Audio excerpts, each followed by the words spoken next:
안녕하세요. 반갑습니다.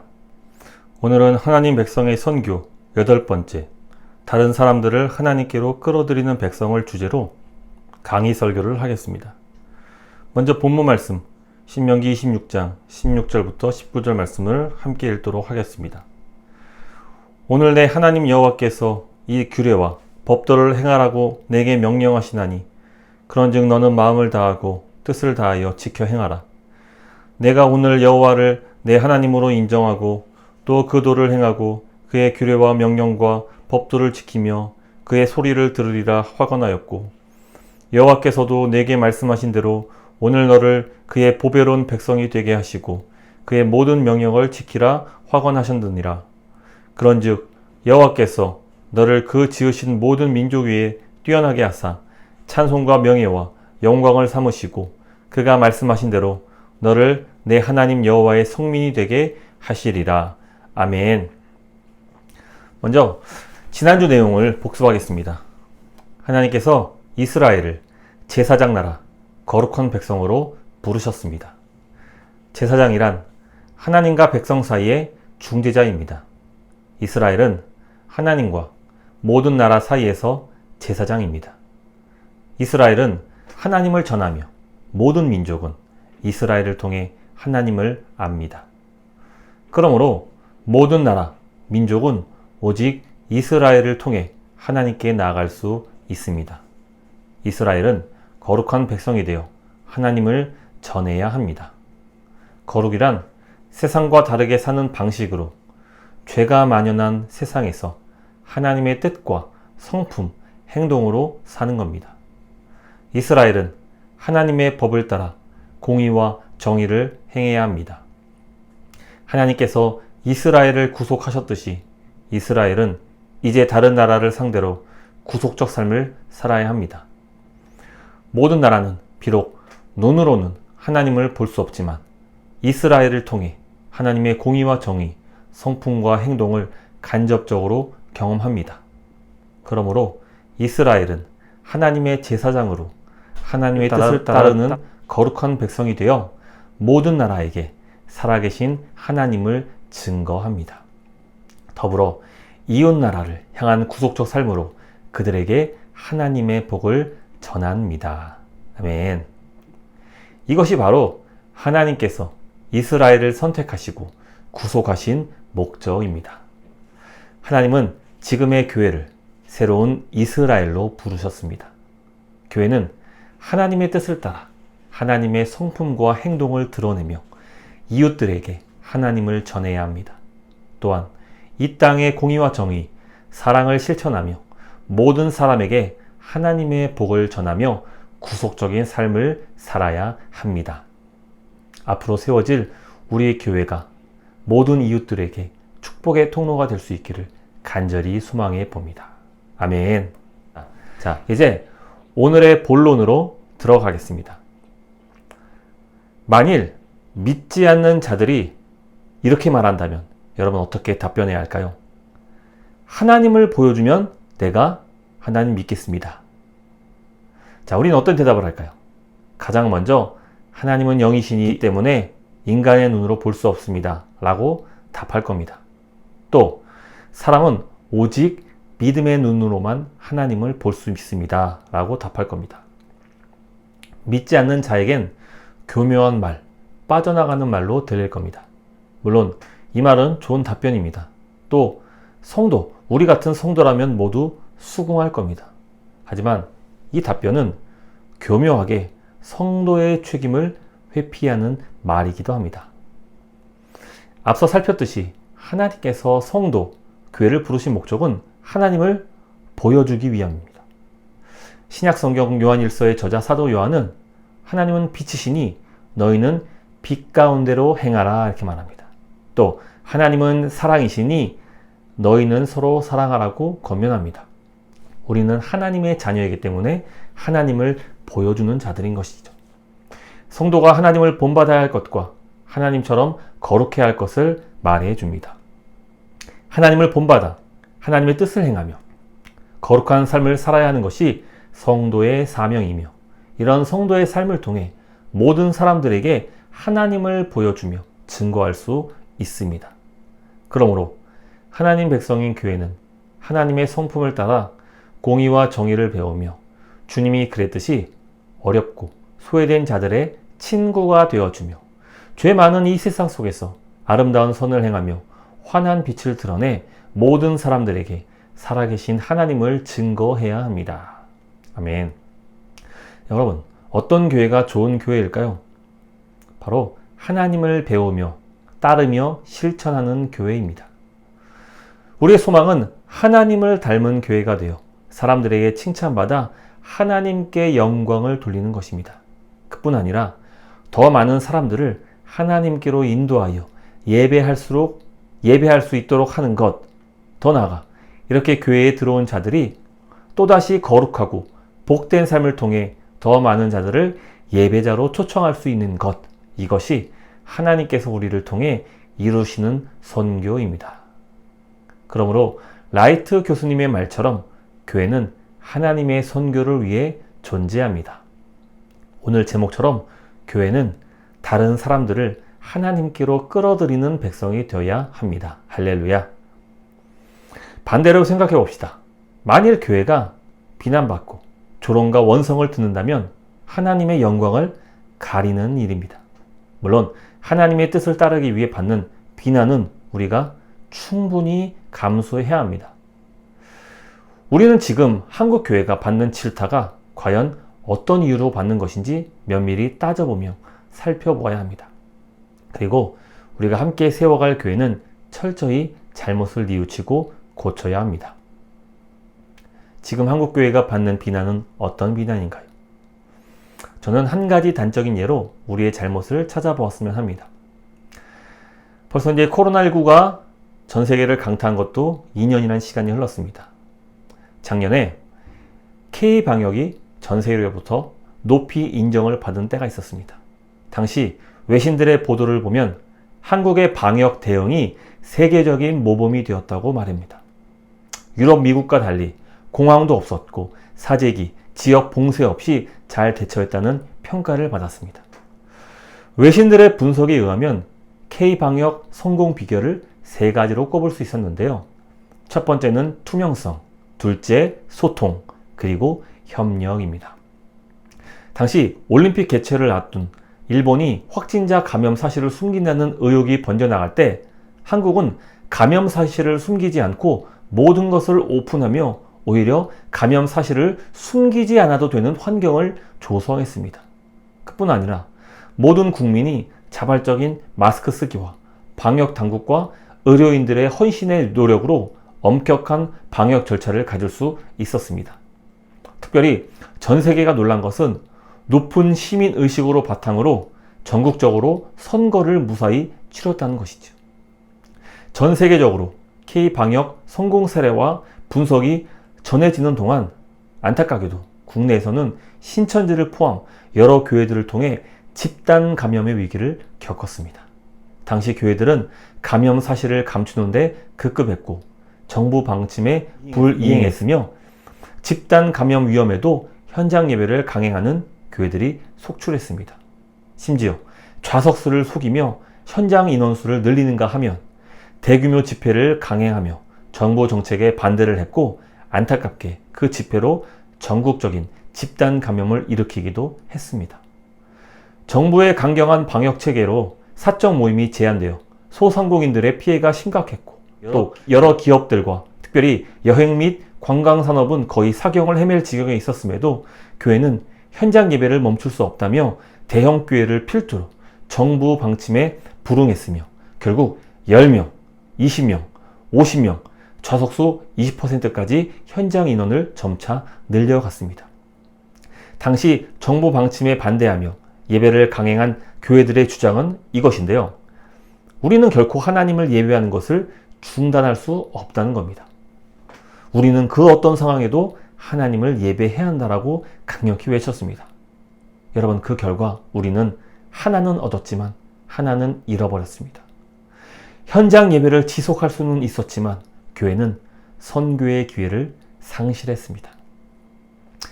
하나님은 분명히 우리의 예배를 받으시고 기뻐하십니다. 그러나 우리만 예배하기보다는 더 많은 사람이 예배하기를 원하십니다.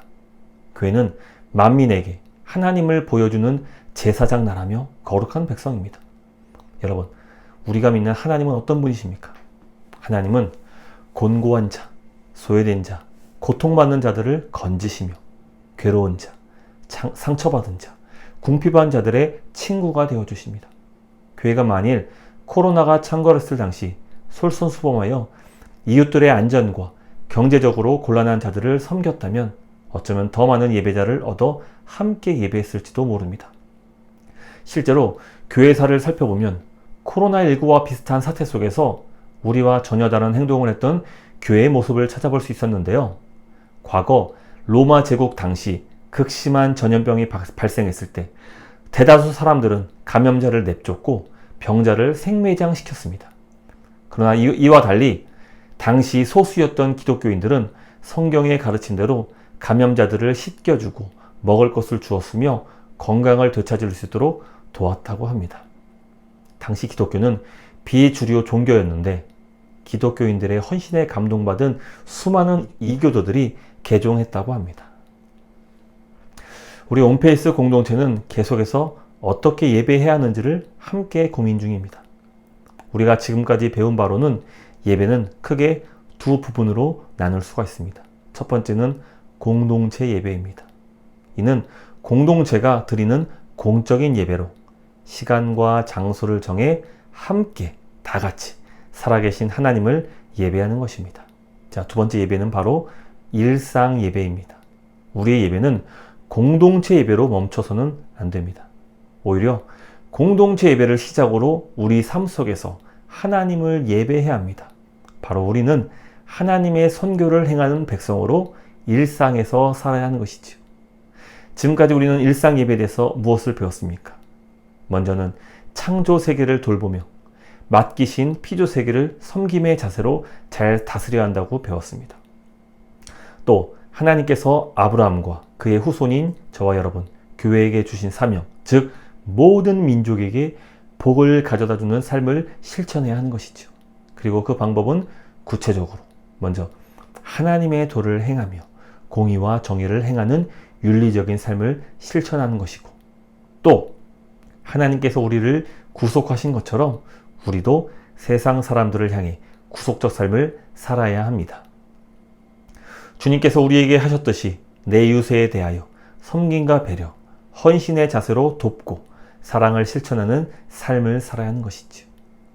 특별히 하나님 백성의 선교에서 중요한 사실은 우리는 제사장 나라가 되어 하나님과 세상 사람들을 서로에게 인도해야 하는 역할을 맡아야 합니다. 우리는 거룩한 삶, 즉 세상과 다른 삶을 살면서 하나님을 사람들에게로 소개하고 그들을 하나님께로 인도해야 하는 것이지요. 우리는 앞으로 계속해서 하나님 백성의 선교를 배우며 일상에서 어떻게 예배하는지를 배울 겁니다. 정리하자면 우리의 예배는 두 가지로, 첫 번째 주일에 모여 함께 드리는 공동체 예배, 또 두 번째 예배는 일상에서 하나님을 예배하는데 이는 우리가 하나님께서 우리에게 허락하신 그 선교적 사명을 감당하는 것입니다. 하나님께서 맡기신 피조 세계를 잘 돌보고 내 이웃을 섬기며 하나님의 복에 참여할 수 있도록 하며, 더 나아가 우리의 구별된 삶을 통해 하나님을 보여주고 그들로 하나님을 예배할 수 있도록 하는 것, 여러분, 이것이 바로 우리가 일상에서 하나님을 예배하는 방법입니다. 우리의 모습은요, 세상 사람들에게 많이 보여지게 될 것입니다. 그리고 사람들은 우리의 모습을 보면서 하나님을 보게 될 것입니다. 하나님은 과거 이스라엘 백성에게 율법을 주셨습니다. 율법은 사회적, 경제적, 법적, 정치적, 종교적 등 모든 영역을 포함하는 법입니다. 이를 크게 두 가지로 구분하면 율법은 이스라엘 백성이 드려야 할 공동체 예배와 일상 예배를 말해줍니다. 첫째, 율법은 어떻게 제사를 통해 예배해야 하는지를 말해줍니다. 자, 두 번째, 율법은 훨씬 더 많은 분량을 할애해서 어떻게 일상에서 예배하는지를 알려줍니다. 이스라엘 백성이 율법을 바르게 행한다면 그들은 하나님의 공의와 정의를 실천하는 강대한 나라가 될 것입니다. 실제로 이스라엘 율법에 담긴 인도주의적 정신과 정의는 후대 여러 학자들의 호의적인 평가를 받아왔습니다. 이스라엘은 율법을 준수해 모든 나라와 민족들에게 하나님께서 모든 신들 중에 가장 뛰어난 분임을 보여주며 그들을 하나님께로 인도해야 하는 것이죠. 아멘. 하나님 백성으로 부름받은 교회도 동일한 사명을 받았습니다. 우리는 하나님의 말씀인 복음을 전함으로 하나님을 전파해야 합니다. 그뿐 아니라 우리가 일상에서 보내는 삶을 통해 하나님을 증거해야만 하는 것입니다. 만일 우리가 하나님의 뜻을 따라 선행과 사랑을 실천하며 사람들에게 복음을 전할 때 세상 사람들은 복음의 진실성을 보게 될 것입니다. 그런 의미에서 저는 교회 전도지를 눈에 잘 띄도록 꾸미기보다는 우리 자신이 사람들에게 진실성 있게 보여지도록 꾸미는 것이 더 중요하다고 봅니다. 굳이 전도지를 만들 필요가 있겠습니까?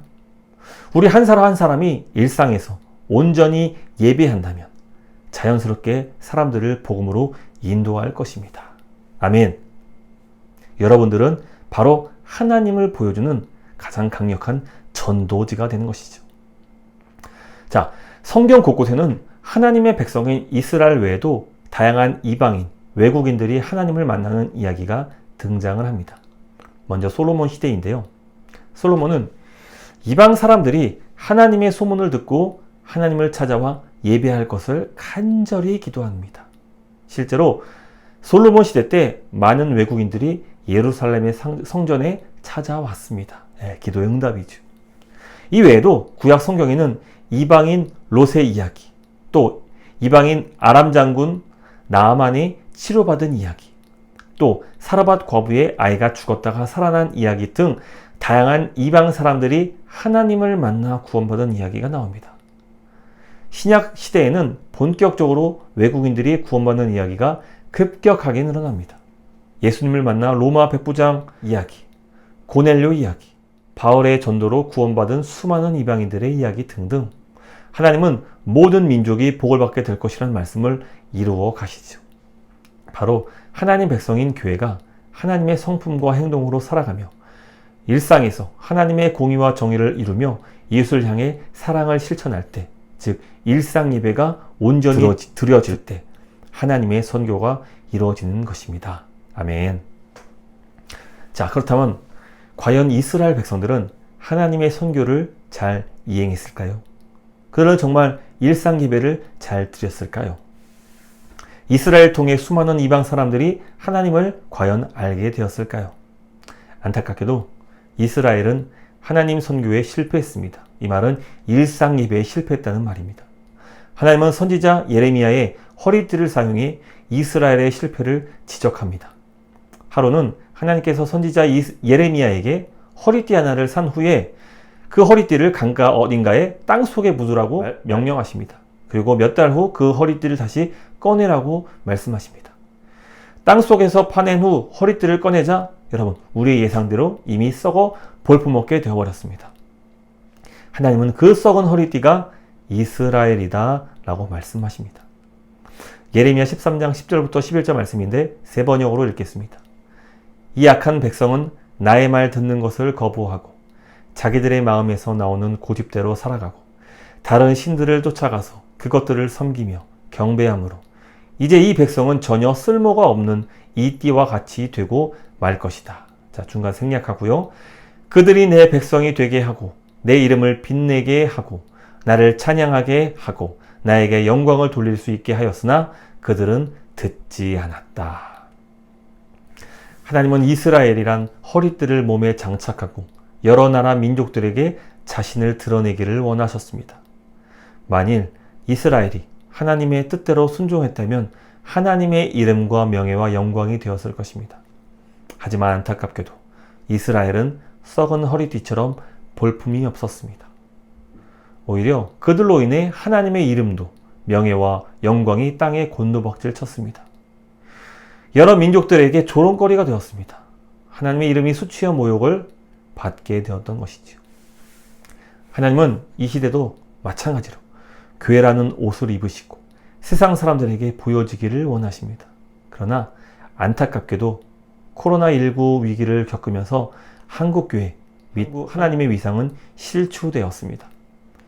우리의 이기적인 행동, 우리가 예배하는 하나님께 모욕과 수치가 되었던 것이죠. 과거 이스라엘은 실패했습니다. 그러나 하나님은 다시 약속하십니다. 내가 다시 하나님 백성들로 내 이름과 명예와 영광이 되게 할 것이다. 하나님은 이 시대에 교회에도 동일하게 말씀하십니다. 다시 우리를 통하여서 하나님의 영광을 되찾을 것이다. 특별히 앞으로 세워질 우리 온페이스 공동체, 부디 하나님의 이름의 명예와 영광이 될 수 있기를 간절히 소망해 봅니다. 자, 이번에는 이사야 말씀을 찾아봅시다. 이사야 60장은 장차 하나님의 백성들이 여호와의 빛을 온 세상에 비추게 될 것을 예언합니다. 이사야 60장 1절 말씀. 일어나라 빛을 발하라. 이는 내 빛이 이르렀고 여호와의 영광이 내 위에 임하였음이니라. 이어지는 말씀은 하나님께서 자기 백성을 구하러 오시며 그때 모든 열방이 하나님께 나아가게 될 것을 말씀하십니다. 이 예언은 실제로 예수 그리스도를 통해 성취가 됩니다. 예수님께서 자기 백성들을 구원하기 위해 오셨을 때 이 사건으로 모든 열방, 모든 민족들이 구원에 참여하게 됩니다. 누구든지 예수 그리스도를 믿으면 구원에 이르며 하나님을 예배하게 될 것입니다. 이사야가 일어나 빛을 발하라 라고 한 것처럼 주님도 너희가 세상의 빛이라고 말씀해 주십니다. 그리고 그 빛의 정체를 마태복음 5장 14절에서 16절은 이렇게 말하는데요. 자, 들어보세요. 너희는 세상의 빛이라. 이같이 너희 빛이 사람 앞에 비치게 하여 그들로 너희 착한 행실을 보고 하늘에 계신 너희 아버지께 영광을 돌리게 하라. 아멘. 하나님 백성이 세상에 비출 빛은 다름 아닌 착한 행실, 즉 선행입니다. 우리는 공동체 예배를 통해 주님의 성품과 행동을 배웁니다. 이제 일상 예배에서 세상의 빛, 곧 선행과 사랑을 실천해야 하는 것이죠. 예수님께 그분의 긍휼하심, 자비하심, 온유하심과 그분의 섬김을 배웁니다. 이제 일상 예배에서 우리는 실천해야 합니다. 우리가 만일 사회적 책임을 갖고 이웃들을 섬기며 이웃들과 더불어 잘 되기를 바란다면 우리의 복음 전파는 더욱 힘을 갖게 될 것입니다. 앞으로 우리 공동체를 통해 수많은 사람들이 복을 받아 하나님을 예배하게 되기를 간절히 소망해 봅니다. 물론 중요한 것은 존 스토트 목사님의 말씀처럼 우리의 선행은 그리스도로 말미암아 변화된 우리의 거룩한 삶 자체가 되는 것이죠. 결론입니다. 하나님의 선교 사명을 받은 이스라엘이 멸망한 이유는 크게 두 가지입니다. 첫 번째로 우상 숭배했고 두 번째는 공의와 정의를 행하지 않았기 때문입니다. 이 두 가지는 서로 다른 것 같지만 본질은 하나입니다. 예배에 실패한 것이죠. 하나님을 숭배한다는 것은 단순히 하나님께 예배하고 제사 드리는 것만을 말하는 것은 아닙니다. 진정한 하나님 숭배, 하나님의 말씀을 따라 행하는 것, 이것이 바로 우리가 하나님을 예배하는 모습이 되어야 하는 것이죠. 바로 하나님께서 이스라엘에게 요구하신 하나님의 선교, 즉 여호와의 도를 행하며 공의와 정의를 행하는 강대한 나라를 이루는 것입니다. 그러나 이 일에 실패한 이스라엘은 썩어버린 허리띠가 되었습니다. 이스라엘에게 주신 사명은 새로운 이스라엘인 교회, 우리에게 주어졌습니다. 교회의 사명은 모든 민족이 하나님을 예배하도록 선교하는 것입니다. 아멘. 우리는 그리스도의 빛을 비추며 주님의 뜻을 따라 선행을 베풀며 이웃을 섬기고 사랑하는 삶을 동반한 복음 전파로 하나님의 선교를 이룹니다. 저는 설교 시간에 가슴 아픈 이야기를 들은 적이 있습니다. 나이가 들면 전도하고 싶어도 못한다는 얘기를 들었습니다. 사람들이 늙은이 말은 잘 들어주지 않기 때문이라고 말합니다. 그러니 꼬부랑 할머니, 할아버지가 되기 전에 서둘러 전도하라. 이런 설교를 들은 적이 있습니다. 여러분 잘 알다시피 한국교회는 이미 노령화가 되었고 성도의 30% 이상은 65세 이상의 노인분들입니다.